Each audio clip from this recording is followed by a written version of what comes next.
perfectly healthy, and the other 4, although they're wilting because of me, that would probably just snap off. Yeah. And then you never bury it inside the dirt, which is the question I thought you were going to ask. The rhizome sits on the top of the dirt, all right? And the potato sits in the dirt on the tropical, but not the stems. And you'll notice that, just like when you move a plant in the ground, there's always a white part of the plant and then the green. Because the white was under the ground, so the sunlight didn't get to it, so there was no chloroform created. And so you would move that plant to another part of your garden with the white under the soil and the green above. The same is true with the lilies. There's white right here, and then we turn to red. So that soil level should be right there.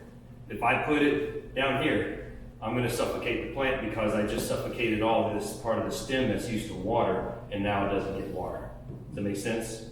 So you plant a lot higher than you think because the dirt's just there to hold the roots. So let the roots grow down into the dirt. You're not planting a tomato where you put as much as the stem possible to create a new root system. It doesn't work that way. Okay, so easy to propagate hardies. They propagate themselves, and you can propagate year-round, by the way, with lilies. Because they're in the water, especially if you do all your work in the water or in the shade and stick it right back in the water, we propagate it here 12 months out of the year. As soon as we saw a second plant in a pot and we could, we'd snap it out and put it in a new pot to sell. Tropicals are hard to propagate, and pretty much nobody wants to in their own backyards because they're super, super frustrating. Okay? The farms do it, but the farms get set up to do it because that's what they are, they're nurseries. Your normal tropical throws seeds. So what happens is you'll get these beautiful blooms, and every now and then you'll get a bloom head that doesn't come out of the water and it sits under the water. And it sits there for a couple weeks and it disappears. That's a seed pod. And if you'll notice, it disappears after it opens up and blows 10,000 seeds into the water, and then it wilts and disappears. Okay? The problem with that, and so you would think, oh wow, 10,000 seeds, that's easy. The problem is those seeds need to be put in 1 or 2 inches of water into a sand bed with super warm water. Well, guess what? That's not what happened when they fill the bottom of your pond's too deep, so they can't grow. So if the current or whatever allowed them to go to a super shallow part of your pond, maybe you'll get a root come out, or if some of them fell into the pot, sometimes you'll get new babies coming out of the pot, completely accidental, because it blows the seeds underneath the water. So if you want to do that, you actually have to propagate that way. You have to watch that seed pod, and when it starts to open, you take it, and you throw all the seeds into a new grow bed that you created off to the side. And you put fresh water in it every couple of days so the water doesn't, it's a pain in the butt. So, but Miguel likes doing that, so every now and then he's been successful. But so generally, I don't sell a lot of hardies in the spring, early summer, but I sell a lot of tropicals because you're just not going to be able to propagate them and grow as many as you want. Or if you lost them in the winter, you got to replace them where you can't lose them you can't lose the hardies. The other kind of propagation for tropicals is called viviparous.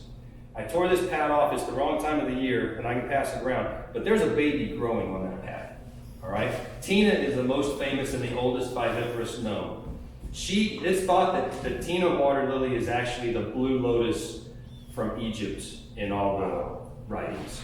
Okay, it's been around longer than we can figure out, and she propagates easier than anything because she will literally grow little bitty pads on the top and a root system on the bottom. And so when this pad gets old, which is generally about 30 days, and it breaks off, a new baby's floating around already with the root system and a top waiting to collect somewhere in the Nile or wherever and start a new plant. So if you I want a lot of tropicals, then you need to search out the 3 or 4 viviparous sold at a place like this and buy those, because you can play this game every September and grow a lot of tropicals, all right? Whereas all the other ones are just almost not worth it. It's just, hey, I'm going to go buy another water lily. I'm going to go buy another water lily. And every year you get a new color. And if that's what you like to do, then that's what you do anyways. But if you're okay with purple, then there's 3 varieties of purple viviparous that do a fantastic job of repurposing themselves. Cool? And in theory, every pad, when the time of the year is right with the heat and everything, every pad will be viviparous. So one plant could give you 8 babies on any given August or September or October. Cool. What are the other ones that are good? Tina is the mother one, and Panama Pacific is one of her babies, and is Lamarada. I spell that. Lamorada.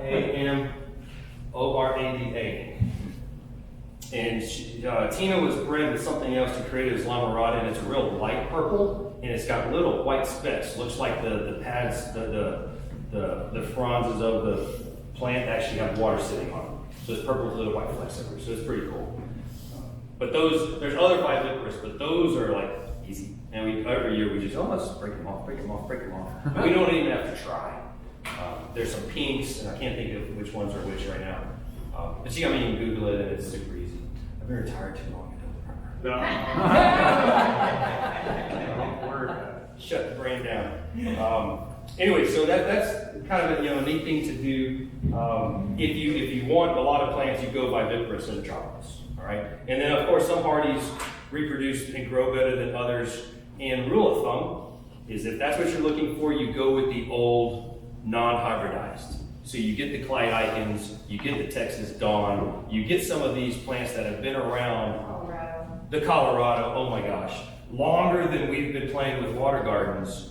They're the ones that grow the biggest, reproduce the fastest, all those kind of things. When you start messing with genetics, then everything changes and it gets harder to continue down that road of creating new things.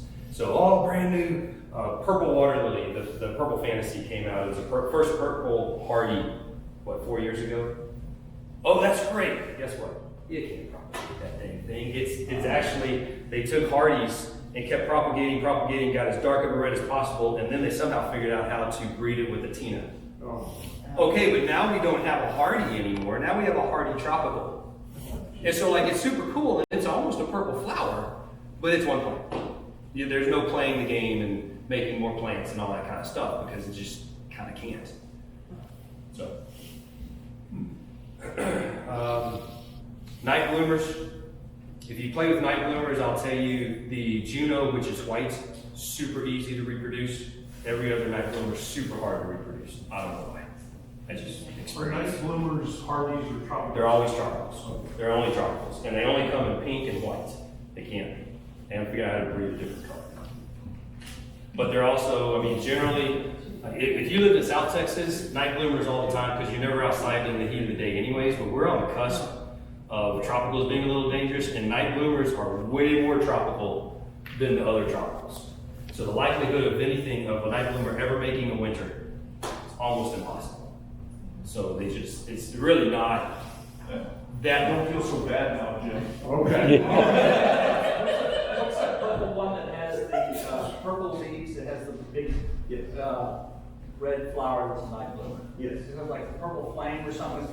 Red flame. Red flame. Yeah. No. That's it. Yeah. Red. It's red flame. Is it the red flame? It's Okay. red flame. Yeah. Super tropical to the point that Florida took a freeze 3 years ago. That's where the farm is that we always bought from, and they had none of those for the whole year because it knocked out their crop. They're beautiful. Beautiful, and everybody's favorites. There's 1 year. But they're 1 year. Thank you very much. Yes, 1 year. Yes. So fragrance. I don't have a good nose. I would tell you can't really smell a fragrance out of the hardies. I could be wrong, and maybe someone who really has an acute ability to smell can say that, but I've never been able to. But there are a lot of tropicals that have different fragrances. Yes, why'd you ask the question then? But so there are some tropicals that do, and surprisingly the tropicals that seem to have the strongest fragrance are more of the hybridized ones, some of the newer ones. So your green smoke has a good smell to it. Tropic Sunset's about 10 years old, has a great smell to it. I can smell those. Normally your oranges, your yellows, and your pinks are the more fragrant ones, and your darker ones don't seem to have a fragrance. Your blues and purples. What about lotus? What about lotus? Well, mine looks dead. Should I just leave it alone? Yeah, so treat your lotus just like you would a tropical. Okay. All right.